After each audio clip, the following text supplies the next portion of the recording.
I think one thing that led to the opioid crisis is lack of treatments, lack of options. We're focusing on the wrong thing. So doctors need to be able to practice medicine. There's Norco, Vicodin, heroin. The only thing that I would want was for all that pain to stop. Patients would rather die than go through that again. Methadone, Percocet. I turned into a really ugly person. Morphine, fentanyl. I mean, they were taking 10, 15, 20 different prescription drugs a day. Why all of the addiction?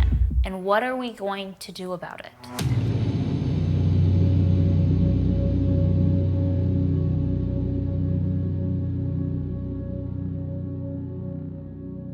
There is overwhelming evidence. There is irrefutable evidence that cannabis is safe and effective. Cannabis is the gateway to getting out of opioid abuse.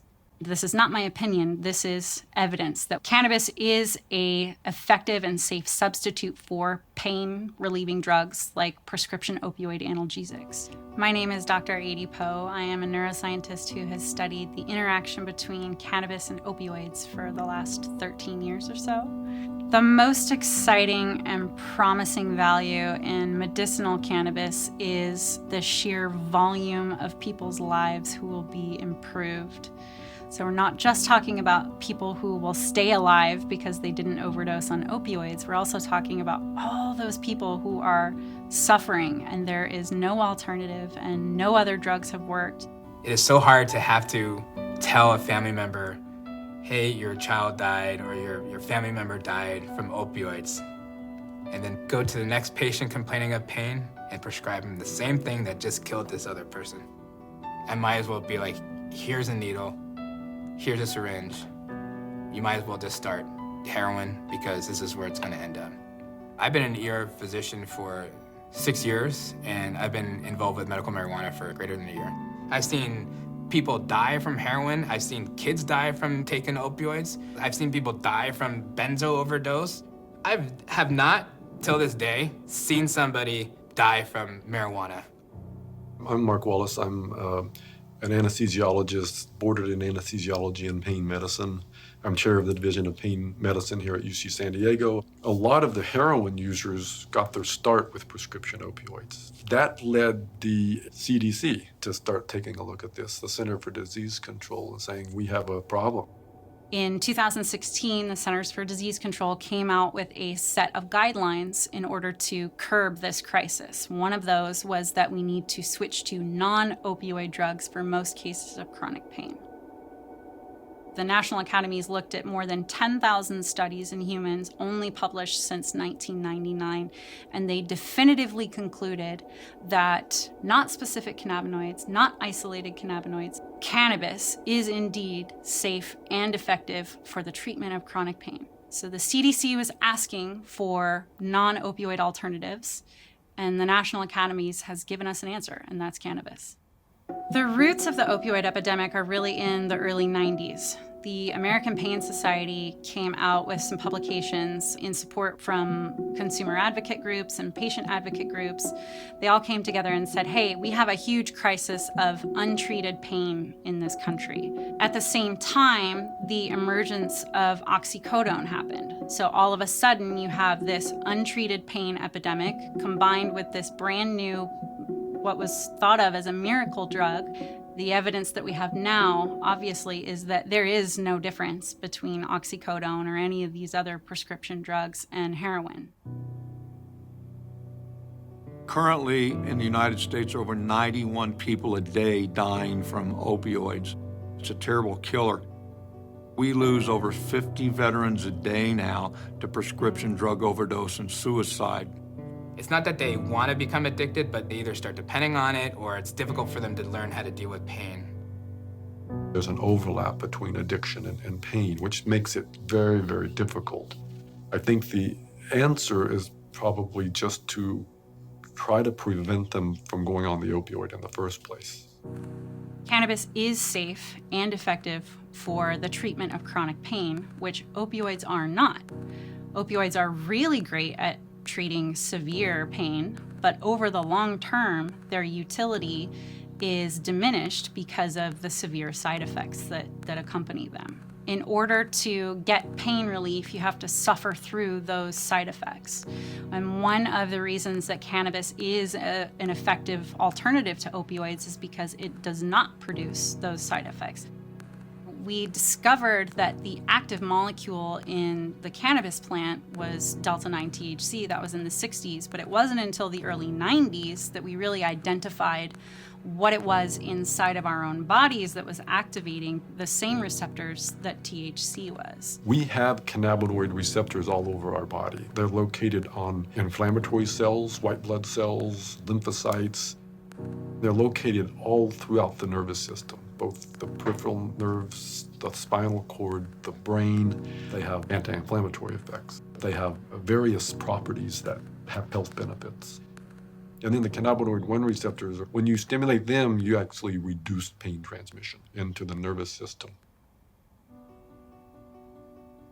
We have thousands of veterans who have used cannabis to get completely off of opiates. We have tens of thousands more who've used it to dramatically decrease the amount of opiates that they take. Cannabis saved my life, and it saved the lives of thousands of other people as well. When patients are given access to cannabis, they automatically reduce how much opioids they consume. And if people are consuming fewer opioids, then we have fewer opioid overdoses. And this is evidenced in the literature. At what point from injury to opioid overdose death is cannabis intervening to prevent opioid overdose? So there are lots of possibilities. It could be that early on, they start using cannabis instead of opioids. So you have the prevention of opioid use entirely, or you have the prevention of opioid escalation. So instead of taking more and more opioids because they've developed a physical dependence and tolerance, they switch to cannabis. The nature of opioids is that you need to take more and more to experience the high that you had in the past. People don't really realize how addictive it is. So just the pain of coming off opioids sometimes maintains people on the opioids because they don't want to go through this experience. I've had many patients in my practice that have been able to wean themselves off of narcotics and use marijuana instead. Now, it's also possible that once people are physically dependent upon opioids, they turn to cannabis for help. Cannabis can alleviate the withdrawal symptoms, this very bottom of the barrel human suffering. Opioid withdrawal, I can assure you, is probably the 7th level of hell. Heroin detox is the worst physical feeling I've ever felt. The worst flu you've ever had, mixed with a stomach virus, fluids just coming out of you everywhere. There's a whole mental part to it too, where you lose interest in everything. You want to jump out of your own skin. I don't even know if there's words to describe the degree of pain and suffering. You know, it's like breaking 1,000 bones all at once while your skin has needles being shoved into it, while you're burning up from the inside out but freezing at the same time, and projectile vomiting and probably experiencing diarrhea all at once. Now, I took 180 milligrams of OxyContin a day and 40 milligrams of Ambien just to be able to sleep 1 to 2 hours at night. The only thing that separated me from poor guy or gal that was shooting heroin under the bridge is the fact that I was able to obtain my opiates legally. The brain does not care whether you're getting this drug from a prescription or whether you're getting this drug from a street corner. When I was 16, I was introduced to OxyContin, and my love affair with opiates really took off. Eventually, my sister and I were up to smoking 10, 15 pills a day. I mean, they did nothing for us because we had built such a high tolerance. Eventually, we moved to heroin. As a social worker, one of our foundational principles is to reduce harm and to let people grow and determine their own life. Cannabis allows us to do that. It's important to know that people can replace the use of something that's hurting them or killing them with medicinally dispensed cannabis. It does make the detox infinitely more tolerable. The first few days went by much easier than any other detox program I've ever been through. Cannabis really helps in those early days. Something a lot of A lot of people in the recovery community don't understand. Maybe there's old stigmas, but cannabis really does help keep me off chemicals that would kill me. Any movement in that direction, away from killing yourself, is progress, and that's harm reduction to me. It is very tempting to tell patients, hey, narcotics are not the answer. I think you should try medical marijuana. I feel like that would be more beneficial for you. But the fact that it is federally illegal, providers are not doing it.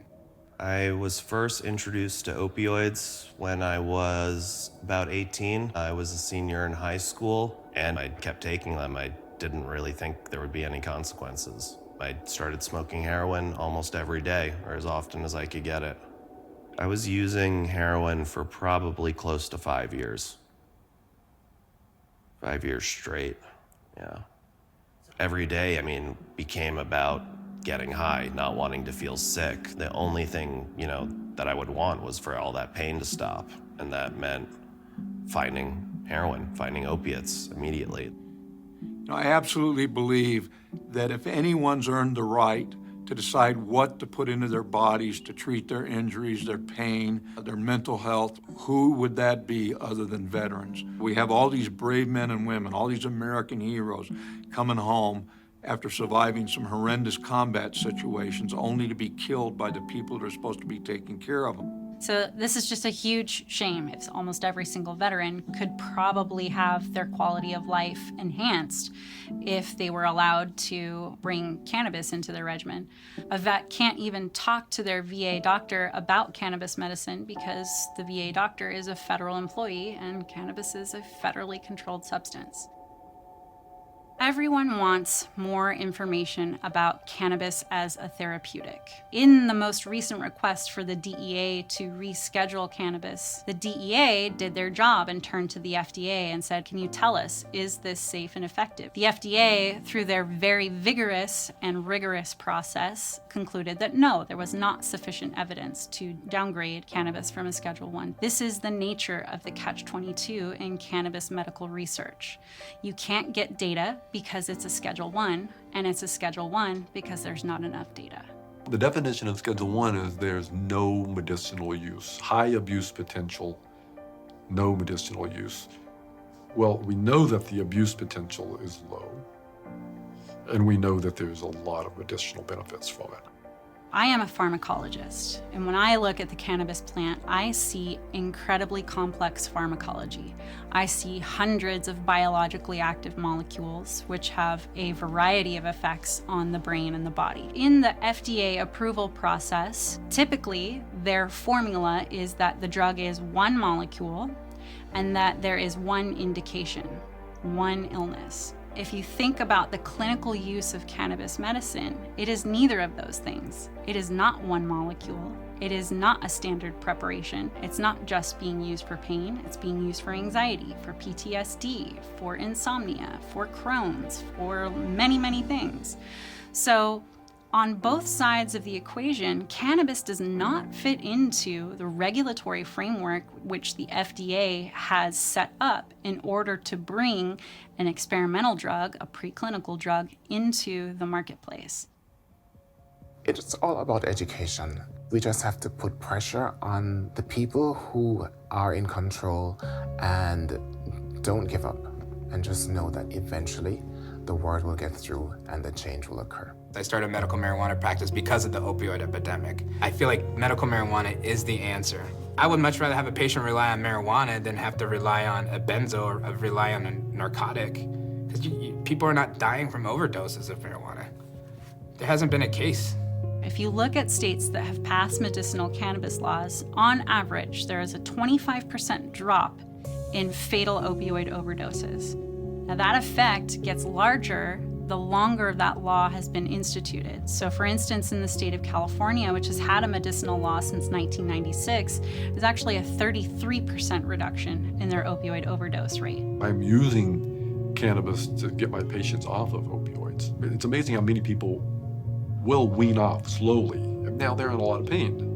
And then I'll introduce the cannabis and they feel better. And they say the difference is they feel that I've given their life back because they felt a slave to the opioid. And in that they're looking at their clock when I'm going to get my next opioid, when is my next dose. When you take them off the opioid and put them on the cannabis, they stop looking at the clock, and they don't feel a slave to it. We're focusing on the wrong thing. Medical marijuana should not be classified as the alternative. It should be the first line of treatment.